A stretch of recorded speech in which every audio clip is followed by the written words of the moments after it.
নূর মোহাম্মদ শামসুল আলম পেশাগত জীবনে ছিলেন সরকারি কলেজের একজন সহকারী অধ্যাপক। নূর মোহাম্মদ শামসুল আলম ঠিক ৩০ বছর আগে পবিত্র হজের নিয়ত করেছিলেন। সেই থেকেই মহান আল্লাহর দরবারে আকুতি জানিয়েছিলেন যেন একবার হলেও পবিত্র কাবা শরীফ স্পর্শ করার তৌফিক দান করেন।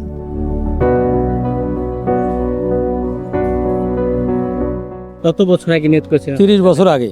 তখন আমার নিয়ত হয়েছে যে ইসলামের একটা স্তম্ভ হজ, মানে মাল থাকলে হজ করতে হবে, জাকাত দিতে হবে, নামাজ রোজা পড়তে হবে।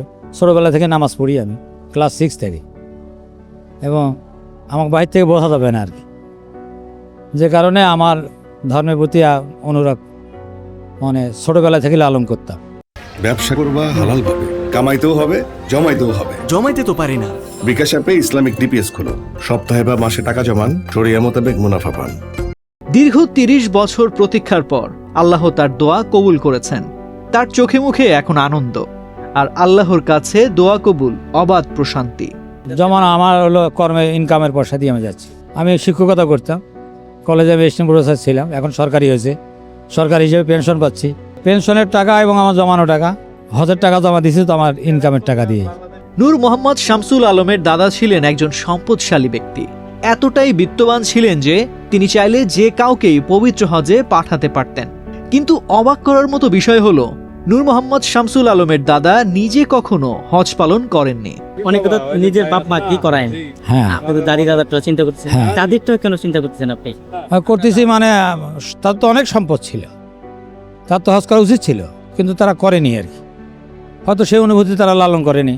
দুনিয়াতে সম্পদ করছেন ওনারা অনেক, যে সম্পদ তার 7 জন ছেলে মেয়ে আজকে অগাধ টাকা পয়সার মালিক, কিন্তু কেউ ইচ্ছা পোষণ করেনি। আমি তার নাতি হিসাবে আমার কেন যেন অনুভূতি জাগছে, জানি না আর কি। হয়তো আল্লাহ জগিয়ে দিছে, এজন্য হয়তো হবে। পরিবারের এই আক্ষেপ নূর মোহাম্মদকে গভীরভাবে স্পর্শ করেছিল। দাদার সেই সামর্থ্য থাকা সত্ত্বেও হজ না করার বিষয়টি তার মনে এক ধরনের অনুশোচনা জন্ম নিয়েছিল।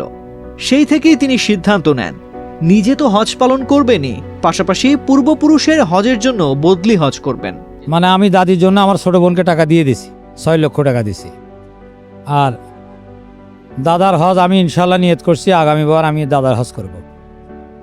কারণটা হলো যে আমার দাদা আমার গ্রামের সর্বোচ্চ বড় লোক ছিলেন, কিন্তু ওনারা লালন করে নাই যে হজ করতে হবে।